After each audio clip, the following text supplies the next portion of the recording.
Are we ready to get started? I'm Yeah. ready. Yep. Okay, great. So, welcome everyone. Thank you so much for joining us for Give It Up Again, Direct Giving for Community Building and Wealth Redistribution. My name is Tanya Fields. I am the executive director and founder of a Bronx based organization called the Black Feminist Project. And um, we are based here in the Bronx, New York, and we explore the intersections between food justice, reproductive justice, and radical womanist theory. So I guess we'll get into what that means at some point in the panel or not. I'm not pressed, because we really are here to talk more about this idea of direct giving for community building and wealth redistribution. And we are joined by some fabulous folks today. Um, Chanel Helm, and Chanel is the co-founder of BLM Louisville. Chanel Helm's grandmother, a social worker, had impressed the value of community building to her granddaughter from an early age. To have somebody who is able to look out for you when you're not able to look out for yourself, to be able to fight for you when you're not able to do that, Helm said. I think it is truly priceless to have that. After becoming involved in community activism, Helm co-founded BML Louisville. Chanel also secures and rehabs houses for poor Black families in Louisville to combat housing insecurity and gentrification. And we are also joined by the fabulous Creighton Lee. Creighton is founder of now, girl, you might have to help Voix me noir. here. Voix. Vox Noir. There you Okay, I was about to mess all your stuff up. I was about to call you something else. And Creighton Lee is Philly born and raised, but she is currently a New York based writer, speaker, and organizer working and advocating at the intersections of Blackness, femmehood, queerness, and fatness. She is a wife of an amazing woman and mother of two of the most beautiful tiny humans. Creighton is a former sexual health educator who specialized in HIV counseling and testing. During pregnancy, Creighton suffered from hypermesis gravidarum, HG, which led to a traumatic, life-changing pregnancy, labor, and delivery. After becoming a mother, she continued to suffer setbacks that were not taken serious due to medical racism.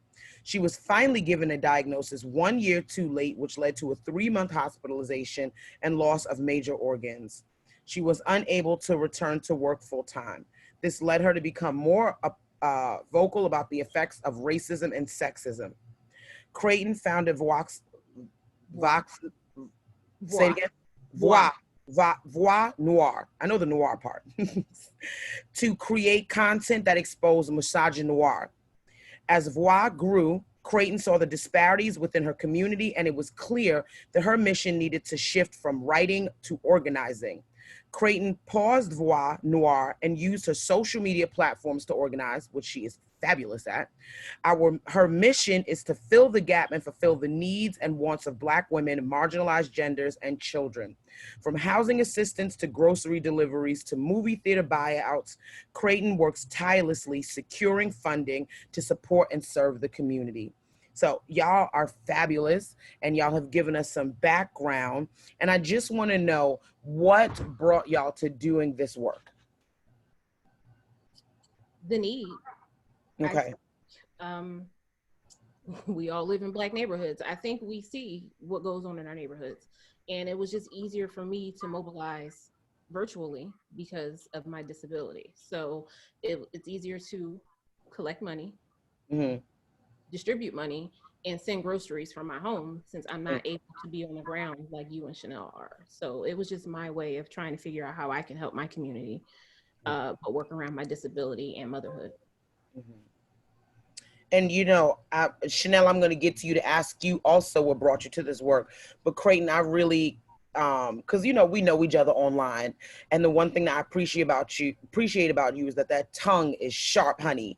And so I really am wondering what your thoughts are on folks who have sort of diminished or trivialize the importance of folks who use the digital ecosystem to organize. Because we know that there's shade about folks who are, oh, they're armchair warriors, or that somehow the work that you do is less valuable because you're not doing it physically in a brick and mortar space. What thoughts or criticisms or critiques or analysis do you have on that? Those critiques usually, I call them blue check warriors. It's usually blue check people who have large platforms who don't do as much as the grunt work that people do, that we do. They don't do the organizing, they don't do collecting, they don't do a lot of the things that we do. But it's the ableism. Me not being able to be on the ground or be outside is because something happened to me that I couldn't control. And I had to find a way to still help my community and work around my disability. So I think when we talk about the isms and the phobias, that we don't talk about ableism enough. Right. Absolutely. I don't know if Chanel has gone somewhere and disappeared because I also wanted to get her input on, what brought her to this work as well. But when she returns, the work never stops. So I'm assuming that's literally what she's in the middle of right now. There's always a fire to be put out and something to be attended to. Voila, here she is. Chanel, please tell us what brought you to this work. Honestly, what brought me to this work was being raised by my grandmother, and also my mother not being able to do some of the things that she was able to do for me as well. Around 11, she had a debilitating mental illness, and so I had always been with my grandmother. I'm like one of them kids, I'm always been like, I'm ready to go. And so what I found was like my grandmother was really not only doing her work as a social worker, but there were things that we know the state is not getting ready to give people, being on welfare, needing resources, and she would go out of her way to make sure she could work something out with the corner store, she could work something out with the grocery store, or she was able to use petty cash to get the things that people needed. And I think it's going through like what we went through is something that I did not want other folks to go through, and let them know that, like, even though your family don't get it, even though your close friends or your writers or the people you go to the club with, maybe they don't get it. And they don't understand that like everybody can't just, post a meme of a woman walking up some stairs with some imaginary fake Louis Vuitton bags talking about this is all the shit we carry. And it's not all the shit that we carry.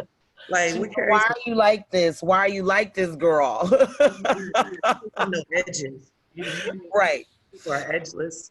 And they invoke spaces that, carry on trauma into other people. And like, I really dislike that. And I really hate that. And all it takes is to like actually give somebody a groceries who can't get out of bed.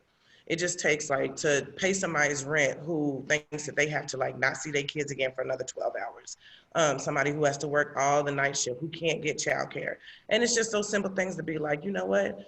I'm going to set up a way to just like make sure that you can get those things, and make sure that like the people who have access to get those things can actually get those things. And so that's why when we were doing a lot of fundraising, I was noticing in the analysis, like who was given the most. And I was just like, individual reparations really can be a thing because you make more money than anybody. Even if you're working at the same place, you make more money, but you also have that, I forget what it's called, like that sympathetic syndrome that white women do and white people do. As soon as something's wrong with you, you're able to like access a bit more areas and a bit more sympathy than any Black woman would. I can start crying right now and nobody would give a damn, but I'm saying like with that, you're able to get the things that you need done, right? That doesn't happen for Black women. That doesn't happen for Black trans women at all. That doesn't happen for Black queer, feminine men at all. Like these are the people who we make sure we service, but not even service, dog. It's really just making sure that they have a support system that is not there for them. Mm. So we're talking a lot about direct giving and mutual aid. What is it? What is it? And I am, as someone who recently got into the direct giving mutual aid game, for lack of a better term, how do you find it to be useful in sort of, as it parallels sort of these direct service organizations that have a very specific protocol for how they disperse money to folks and who they qualify as in need? And that's like a three-part question, and I can repeat it again. But let's just start with the first part of that question, which is, what in the hell is direct giving? What is mutual aid? Chanel taught me that, well, she reminded me that we created mutual aid. Mutual aid is fish fries, it's rent parties, it's taking a plate to your neighbor when they have a baby, it's helping your grandmother down the street who can't do her laundry. So I think generationally, Black people have been into mutual aid for a long time. Now, the direct giving part is us doing less of the work and putting the onus on white people to do the work. And that's something Chanel taught me. She's like, you're working too hard. This is not your work to do. So for me, I've learned a lot from Chanel about what mutual aid is, what it can be, but how to fund it. And that's what I can say about mutual aid. What do you think, Chanel? Am I wrong? Yeah, like I love that like white people steal everything, right? And so hearing like this concept of mutual aid and socialism and all of these things, like, you know, y'all just got here with that. That has been around forever. I don't understand what they see in natural world that they don't think is mutual aid or direct giving. You know, when the elder gets sick and they have to sit the elder somewhere else, you know, and people have to pay their respects and doing those things. That's mutual aid, but that's just our community. Our community is about taking care of one another for the things that we need. Because of capitalism and because of Trumpism, I mean, looking at corporations and nonprofits actually being those corporations, it's clear that like the term direct giving to them, and let's make sure we can erase the red tape. Let's make sure we don't have to do anything around report backs and things like that, because when you send those report backs into the government, then the government is able to track how much money is doing what for what services. And that goes back to the Black Panthers. The Black Panthers created a lot of the services that we are using now, but also using as welfare that white people still benefit from. The majority of white people benefit from. I mean, I live in Kentucky, one of the most poorest states, and we are still connivized around like being welfare queens when like the highest rate of welfare sits in all white counties. So direct giving was a term to like kind of reel them on in, and it was like, you know what, really it's reparations. Y'all are giving individual reparations because you know that the dollar that you make is going to be more than a dollar that feeds that Black family or that Black trans person. With that was like this space too, right? Because there's a ton of white guilt around all of it. And one of the white women were like, we need to go break this down with her or whatever. I'm like, okay, fine, because that doesn't come into our space. Our space is about making sure our people are okay. And we create reparations roundtable. I laugh just a little bit. It's so that white people can have that place where they can be like, you know, I feel a certain type of way. And that's what we want. We want white folks to feel a certain type of way. That type of confliction is the type of confliction that the Black folks feel every day by not getting the things that they need, by not having those mutual aid circles, by not being able to actually access the direct giving circles that we're making. So I think, Chanel, you said a lot of stuff, and all of it was good. And so I'm wondering sort of how you feel. You know, I'm asking you, and you know, Creighton, jump in. You know, how, you know, whenever you want to, but you know, how is it? So we know that this is part of what I always say, like our ancestral memory, right? It's very interesting what capitalism does. It takes the shit that we've already done, bastardizes it, remixes it, and then gives it back to us as if it's some new and inventive thing, right? And then shames you for wanting to access the very thing that you taught somebody, right? Like I specifically do a lot of work around food justice, and I come into these food justice spaces, and white folks in those spaces really think that they need to go into Black neighborhoods and teach Black people how to eat. And I'm like, are you dumb? Like, we taught this whole country how to eat. We fed this whole country. We grew food for this country. We were being snatched out of the continent and still had the presence of mind to hide seeds in our hair, because we knew that we needed to bring that with us, right? So you can't tell me nothing about a mustard green, turnip green, collard green, quinoa, couscous, none of that, right? So I'm wondering how we then sort of switch the conversation to sort of take some of the stigma, particularly in our own communities, because I got to be honest with y'all, I don't really lose any sleep or spend too much time thinking about what white people think about us or any of that. I'm more concerned about these intra-communal conversations that make it seem as if mutual aid and this idea of collecting reparations and distributing them and community building is some other form of welfare, and it's just the most vulnerable and scammiest amongst us trying to get over on those of us who worked hard to get where we are. Any feelings about that? Bootstrap myth. Like, there's no bootstrapping your way out of blackness. I don't care who you are, how much you make, where you were born. It's not going to happen. And COVID really opened my eyes to exactly how, and I don't even want to use angry. I've been angry with white organizers since COVID because they're the loudest in the room. They collect more money and they hoard more resources. So the idea that it's some kind of welfare and, people aren't working hard enough. And I mean, white people invented welfare. They've already taken from us. They take more from us all the time. I can't see I'm angry and I can't say what I want to say. But to your point, I just think that the idea that mutual aid is some kind of handout and that white people have created this to sort of pacify us and make us feel like they're doing something is bullshit. I don't have a better word for it. You're muted, Tanya. What about this idea that, and I'm a person who tries to really ground myself in integrity, and when you know better, you do better, and when you grow. And so I will say that I'm a person who was, up until probably very recently, of this mindset that, okay, mutual aid and community building is great, but when do we get beyond that and think about building institutions? Do y'all feel that the two can they coexist? Is there an either or? Is it an and, right? Or is that whole idea in and of itself, that whole ideology, sort of fallacious? And if so, why do you think that? I don't If want the first beginning of that, I'm so sorry. No, go ahead. Chanel, go.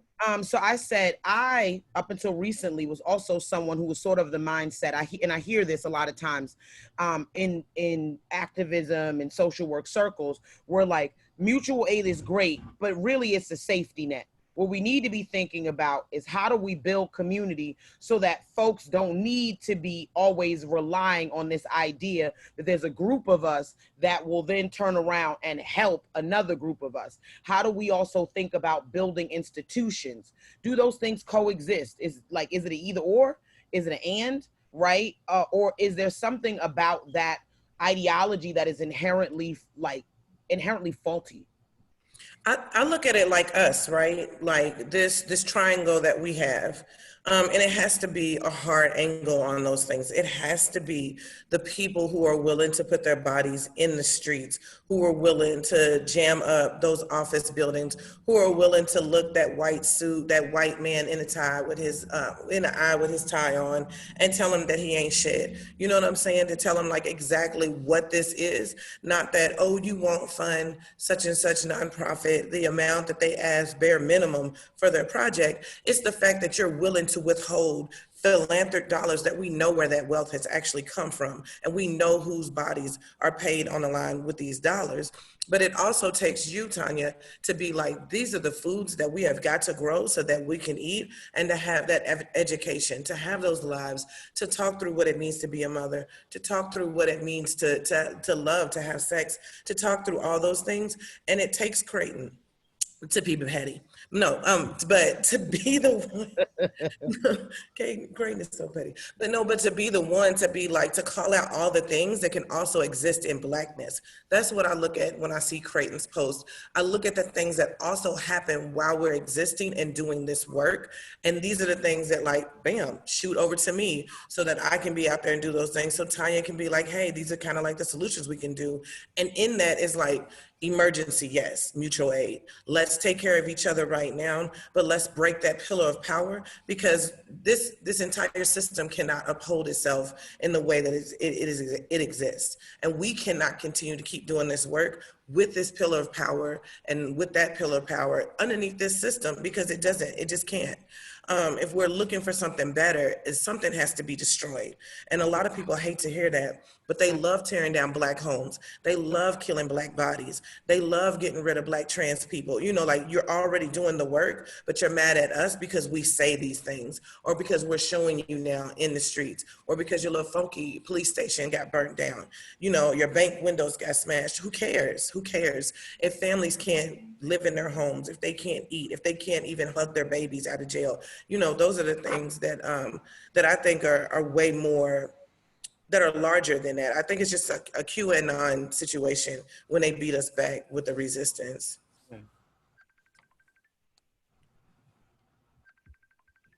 I'm sorry, folks are so raggedy, like literally hitting me up on Facebook Messenger, trying to call me, just all unsolicited.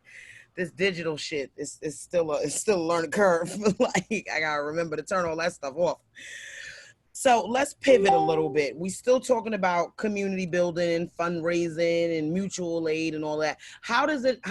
Can y'all give me some? You know, I don't want to ask like a generic question of how does it affect communities, because that's so broad. I would love, if y'all are comfortable, some real anecdotes, some real intimate examples of the ways in which you've seen community building and mutual aid and direct giving change the lives and the fabric of the communities that you live in, or that you've had you've been privy to observe.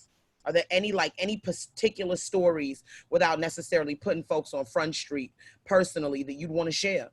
You can knock on doors of homes that Chanel has gotten and given to other families. Like, there is real physical proof that this work is changing people.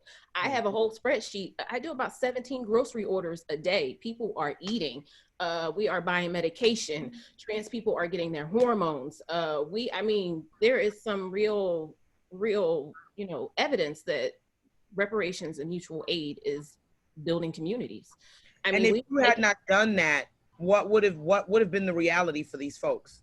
Homelessness and death, which waits us every day. Mm-hmm. And we're not doing nearly enough, because we can go to a few homes that Chanel has gotten and house people. I can go show you a few refrigerators I filled, but it's not enough. Right. And when you say it's not enough how? Because for the person in that moment, it's probably enough. Because for one message I can answer, there are literally 50 more. Like, my inbox, text messages, and website are just overrun with people in need. So, I mean, if we didn't do what we do, they wouldn't have what they have. But we're not doing enough, because for every person we're helping, there are like literally hundreds more that we can't do anything for. And it's to the point where when money runs low, my wife often steps up. So if money is low and I can't send groceries, she gave me her last paycheck to fill groceries. So people are going to die. And I know that sounds really morbid, but if you don't feed people, house people, give them their medications, provide safety for them, get them out of their abusive homes, give them the tools they need to do their people are going to suffer and die. And I don't think it's morbid, Creighton. Online, and I think that's why a bit of your profile is not public, just to have that severance, right? Like, it's life or death for us. Like, let's be all the way real about like the work that we're actually doing. That even on social media, even in this virtual world, people are still willing to be the ultimate shitbags that they can be about making sure that people are okay, and that making sure that like all of us transform in this work and be able to take care of each other. Like, I think that is the thing that really upsets me the most, is that, and I was laughing when Creighton was like, you can knock on the door, you can look at the list, because it's a lot of emotional work.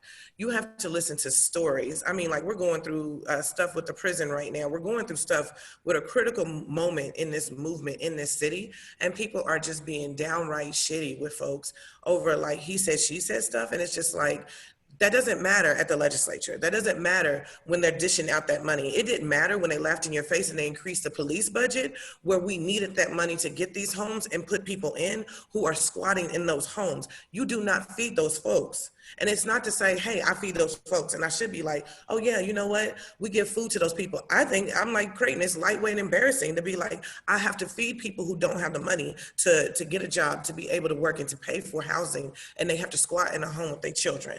Like, these are the things that are actually taking place. And the fact that people get up and go to work and think that I'm okay, so everybody else should be okay.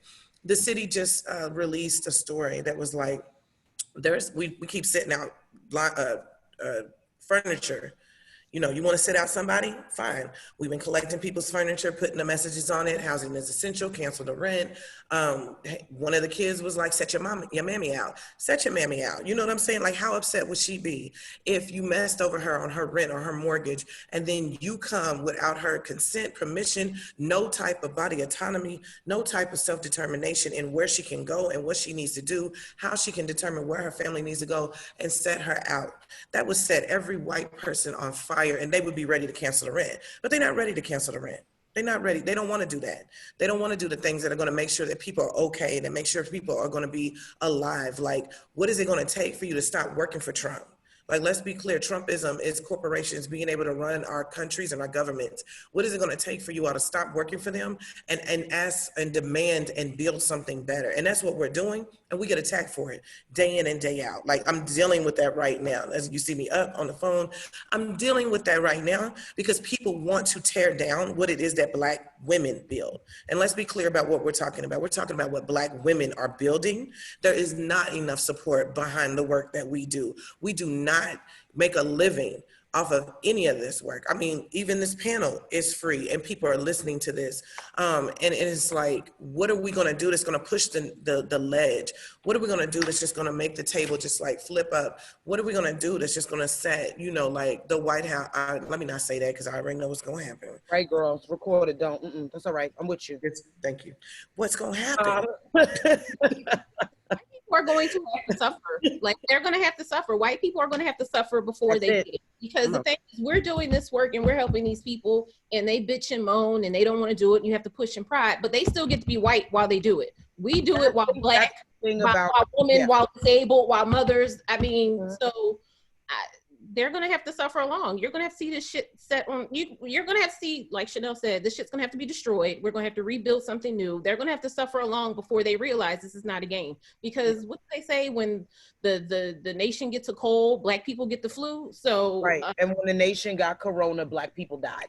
Yes. Black people died, and that's the only time that y'all started caring. Yes. That's the only reason why this like that's why they're maskless down, because I was about to say, that's why they out here in the street wilding right now, because once they realize, you know what, we're not actually the most vulnerable group. Let's go back to school. They're not fighting to go back to work. They want to continue to work remotely, but they want our Black asses to go back to the Walmart, back to the Home Depot, back to the movie theater, back to the restaurants, so they can then go out, get a haircut, and then have brunch with Tanner and Rebecca, so that their lives feel convenient. They want for us to go out here and risk dying for their convenience. And that's what's actually tickled me quite a bit about Corona, is watching white folks realize they weren't actually as affluent as they thought they were. When they started to realize that capitalism was all one giant smokescreen, that race is a construct, and that racism is only there to precipitate a capitalist system by making you realize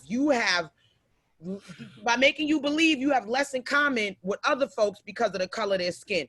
White folks were really on Twitter mad. They were so mad, B. They were like, well, this is ridiculous. What do you mean I have to pay my rent? What about my mortgage? And I was like, I can't get a COVID test. Well, this is goddamn ridiculous. And I was like, welcome to being a smidget of Black on any day ending in Y.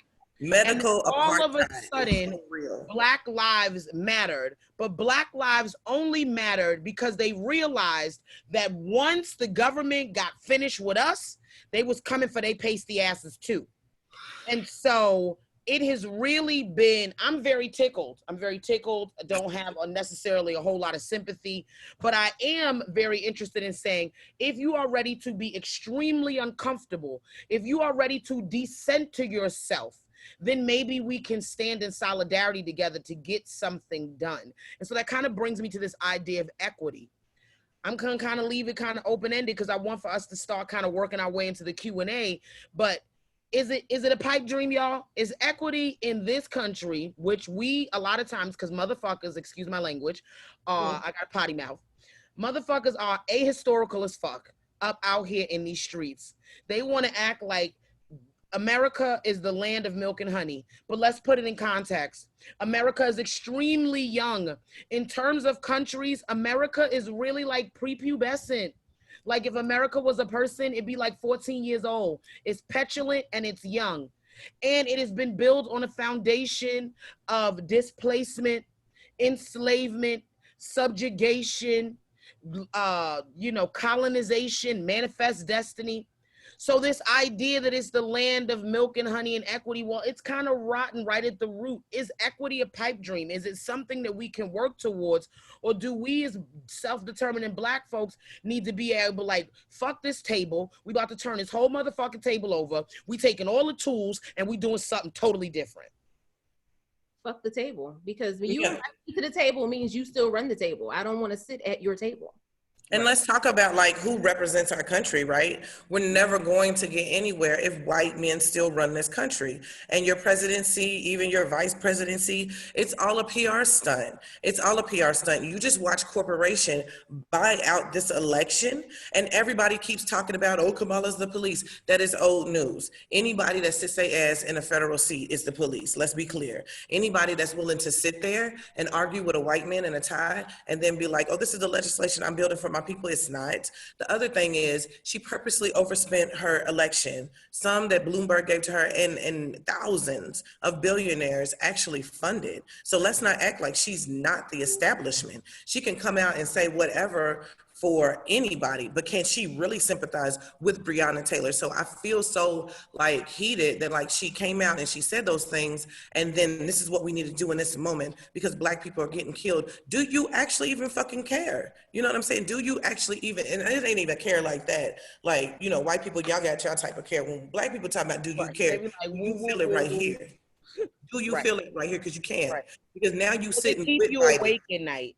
Is it like us where there are, y'all got to forgive me because since fucking COVID, I cry for everything.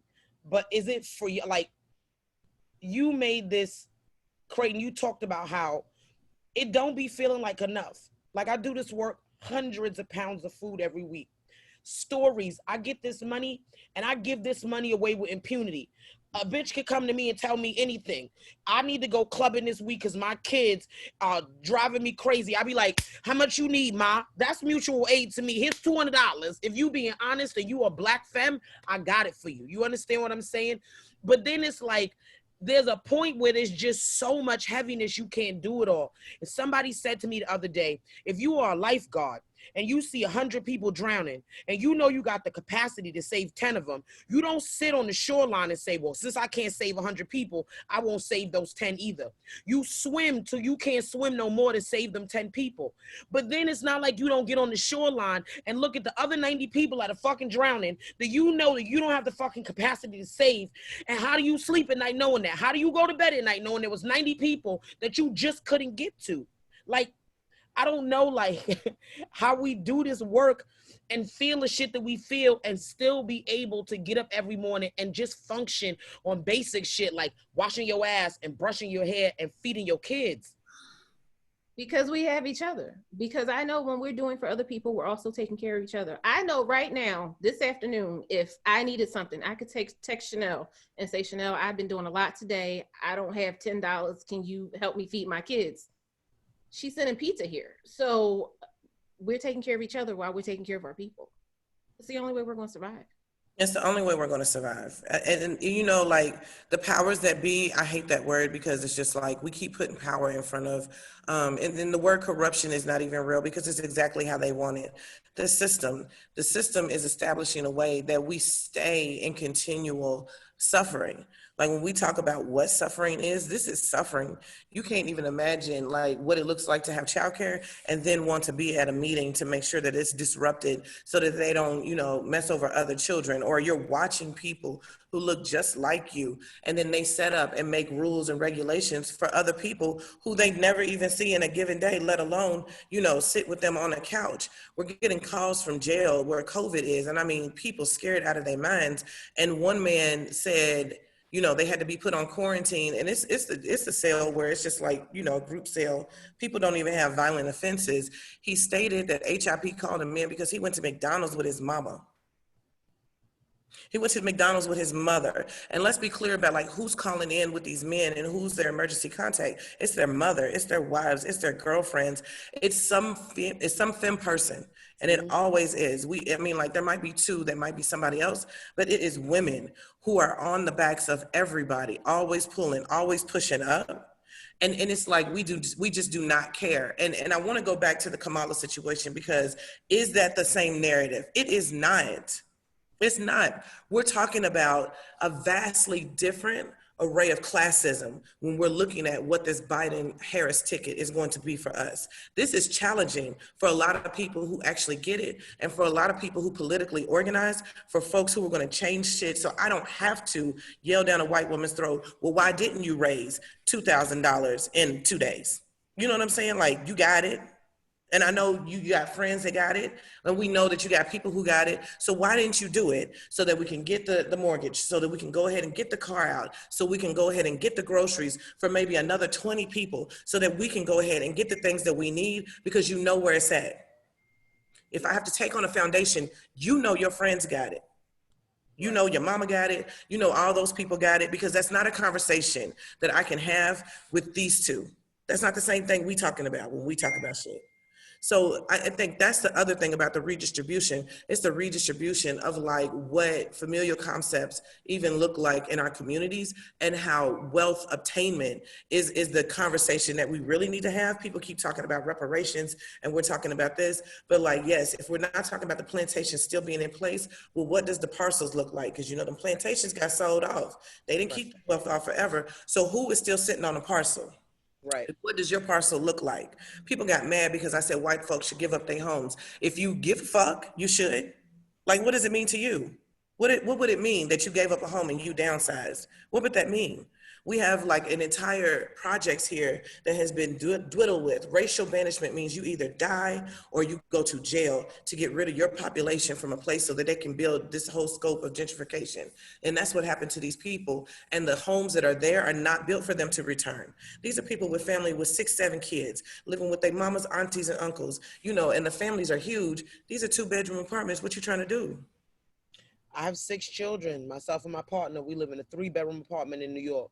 Crazy, you know what that look like. You know what that look like. And like, you go in my kitchen, and I have a sizable kitchen by New York City standards.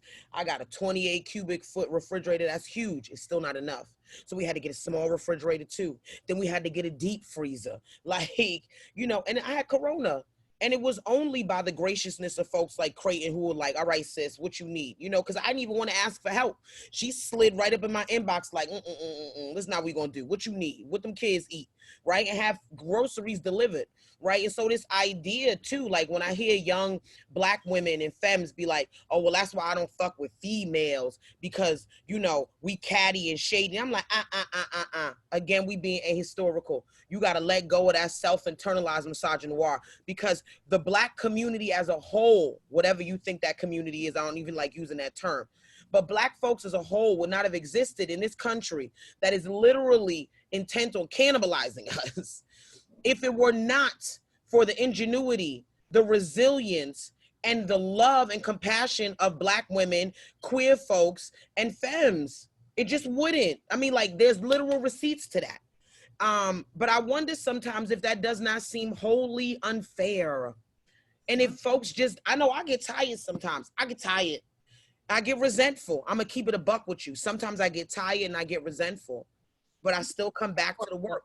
I check in, I lay it somewhere, I talk to the ancestors, I call girlfriends, I cry, I scream, you know, I fuck it away. However you do it, and then you come back to the work. How do y'all take care of yourselves? I know that's not something that was in this list of topics, but I think that it's important for those of us who watch 100 people drown, can only save 10, and got to go back to the shoreline and watch 90 people drown. Because we also need to be really real about the fact that all of us ain't resilient. All of us don't get through. There are real casualties.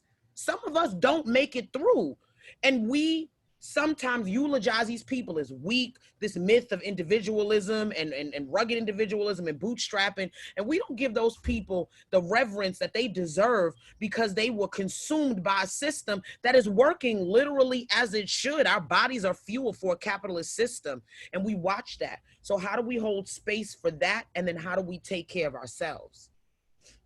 First, how you take care of therapy. Like if I didn't have therapy and my wife, this would eat me. It's traumatic. The trauma porn alone, the messages people send, Right. the images people send, the stories they tell is enough to make me want to go sit in a corner and not do anything for the rest of the day. So sisterhood, people like you, Chanel. I mean, if it wasn't for the community that I've built online and in real life, I wouldn't make it through. But there's also a lack of empathy for the people who do this work.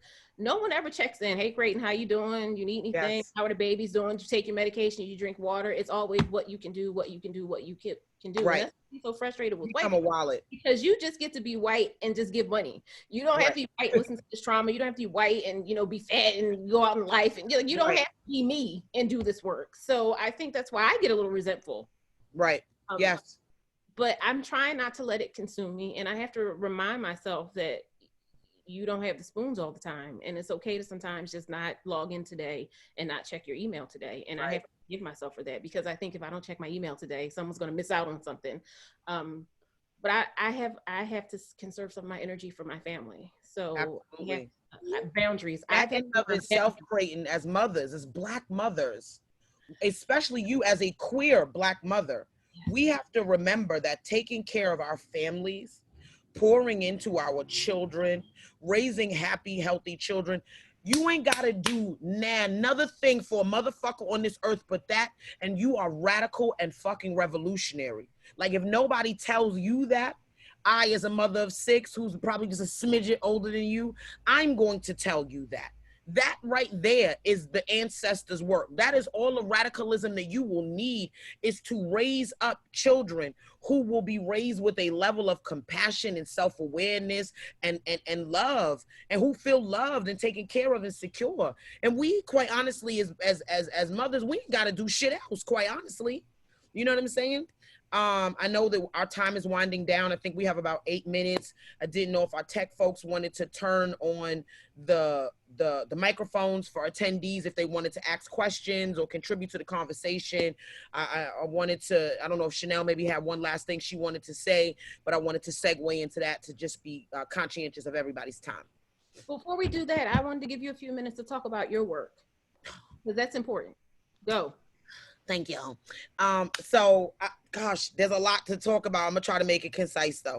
I'm a mom of 6, raised, came from cycle of struggle. I mean, I came from a good family, but a cycle of struggle. Got gentrified out of Harlem, found myself in one of the poorest congressional districts in the country, congressional district 17 in the South Bronx, in the Southeast Bronx.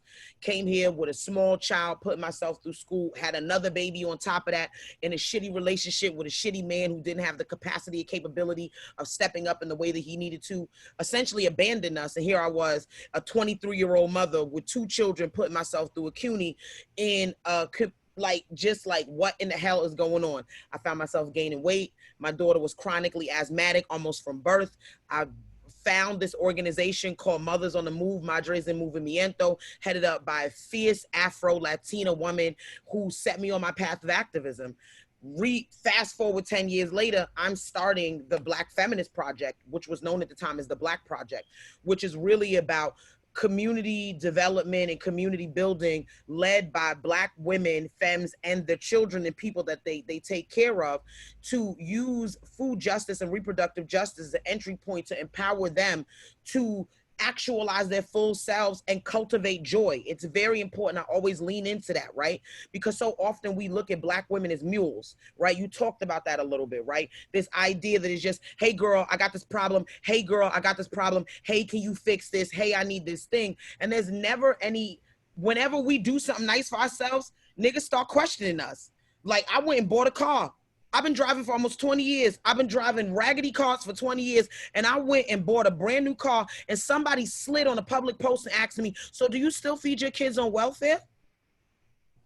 Yes, girl. Came for me. So you know I had to just eviscerate her edges. Please don't play with me. Do not come for me if I didn't send for you. But it really came to this larger idea that Black women, even when we're out here pouring into everybody else and not even requiring a fucking thank you, do not deserve nice things, right? So this idea that I, as a mother of 6, who is spending thousands of dollars on a weekly basis, right, with the literal receipts, giving money to the community and feeding folks, I don't deserve a halfway decent car to take my kids 30 minutes outside of the city every other weekend. Or to right? carry the free food you give away to the community. Hello, the farm, okay? Right? And so it was really about cultivating joy. And so the ways in which we do that is that we have these programs that we run. And finally, after 10 years, almost 11 years of doing this work, I've finally been able to raise $300,000. Do y'all know how little $300,000 is in the grand scheme of things? That's no money. That's no money. And I'm supporting myself and a staff of 6 people of color, mostly women, actually mostly women, one cisgendered male person. He work out in the farm. We made sure he doing manual labor, right? Like on $300,000. When there's organizations out here who are not in the streets doing it the way that I do it, but because they're white led and because they came from some sort of alumni network, they are making quadruple more, 10 times more than that. And so we have an urban farm. It's a 5,400 square foot farm on Simpson Street. We raise 20 chickens. We adding bees.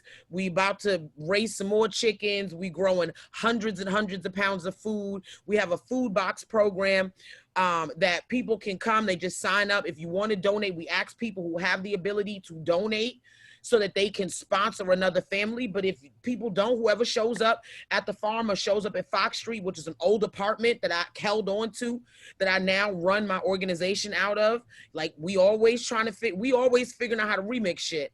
And we give away probably close to 1,000 pounds of food every month. We feed about 200 families. The average family size, because we do track metrics without asking people to identify themselves, is about 4. So that's 800 people almost every week that we give food to. And about a quarter of those people are returning folks. We do a dinner series that was in person called Sis Do You. It is for young women and femmes and teen girls and femmes ages 14 to 30 and their children. Folks would come have dinner. We would use it as a platform to cultivate joy, do educational and radical peer-to-peer education. And now we're pivoting. This month we'll be doing our first digital series, and we'll be sending people dinner money. So you come, get on a Zoom, we're gonna have a conversation with 100 folks at a dinner time. And during that conversation, you know, my assistant is just gonna be giving people money so they can buy themselves dinner later or do whatever. We don't believe in policing folks. Black women and femmes know their lives. So if I give you $50 for dinner and you decide that you're gonna use it to pay your phone bill, that like, I don't care. And then every year we do a event. This year will also be digital, called Not Just Talk. Last year's theme was Black Women Matter. And we talked about the ways in which safety net programs have been harmful to Black women, and the ways that we as low income and working class Black women can create safety net programs and alternatives that leave us with dignity and safety, and actually increase our mental health and not diminish it. So that's kind of what we've been doing in a nutshell. We are gearing up for our 50K in 30-day fundraiser so that we can start to rent a storefront that will be a multi-purpose space and transition the Alice Fields, that was my grandmother, the Alice Fields Community Center for Women and Marginalized Gender from my little tiny stinky, it's literally stinky, apartment in the hood because there are rats living in the wall. I wish we had time to talk about housing. to an actual storefront that can support the work that we do with a small commercial kitchen and a retail space for quality food where folks can come and get bougie ass food and use their food stamps and do workforce development, and then also have a community space that's open to people in the community. So that's it in a nutshell. Thank you for moderating. Anything you want to say, Chanel, before? I know I see this question over here, like, how do you find joy in the midst of all of this? I think what's interesting is folks seeing us examine what joy looks like in this movement and forgetting that that in all of this, we don't have a choice but to like move joy into our spaces. And so if it isn't like being with our children, watching a funny show, you know, talking about the haters, things like that, or whatever, then we wouldn't be able to do this work. But also, you know, the things that we need are also joy, like the rest, like the sleeping in, just the small things. Creighton. I find joy in my kids and my sisterhood, and I've never been in a room full of Black people and not found any joy. So I think that's the cultural uniqueness and beautiful thing about being Black. Y'all make me happy. Yes. I find joy, in my children, but I also find joy in remembering that I am a full human being outside of motherhood. So I find joy in finally, after being an expert at choosing the wrong nigga to have babies with, I am finding joy. I mean, listen, you know, I tell the truth. All right. Y'all know I keep it a buck. Listen, if you want to know, if you want to know if this is the wrong nigga for you, find me. I will tell you, because I'm an expert at that. But finally finding a happy, healthy, safe, loving relationship to be in, I really am soaking all of that in, and also just finding so much joy and love. Even like, you know, I always say like ratchet is praxis. Like that's who I am, right? I feel like the two can exist. I can be well educated and well spoken, and ratchet is all get out, and I love it. And so that's a place that I like to exist in sometimes, to give me that space, because the thing that I love about this idea, this ideology of ratchet is praxis, I think the things that we dislike and stigmatize about ratchet Black women is there's such a freedom in it. There's such a freedom in it. This is a woman or a femme who said, fuck all of this respectability politic, this idea of pretense. I am going to show up unapologetically as I am. So I will routinely twerk on panels. I will put up all kinds of lingerie. Like, I don't care. Like, I just feel like I am going to take joy in being a full human being. Like, and pretense and respectability be damned. So I am posting everybody's pay links up in here because if folks wrong, your PayPal is Traversal Networks. I think I just put Traverse. So Chanel's is Traversal Networks. Okay. Mistake. Okay, perfect. So I'm going to fix that. I'm putting this in here. Folks, if you got it to support, our panelists are absolutely amazing. They are out here doing, you know, what a lot of the elders say, God's work. They are doing God's work. You know, I really believe that this work is part of my spiritual journey. And so if y'all have it in your hearts and in your pockets, especially white folks, if you on here and you were able to learn anything and you benefited from this free labor, because this is a free panel, ain't nobody get paid, you should definitely be paying it forward and leaving a little money on the nightstand. Yeah. Chanel's training tomorrow at 12 p.m. She's going to do a training on gentrification and housing and talk to you about how she's gotten some homes and how you can help her get more homes and house people in Kentucky. So that is tomorrow at 12. Thank you so much, Tanya. I love y'all. I love both of y'all. Thank you, Chanel. Love y'all. Love y'all. Thank y'all so much. Yes. All right. No more questions? We're good? Copy the links, y'all. I don't know why I'm saying that. 2 minutes to shut off. I'll see y'all in the chat or something today. Love y'all. Bye. Bye.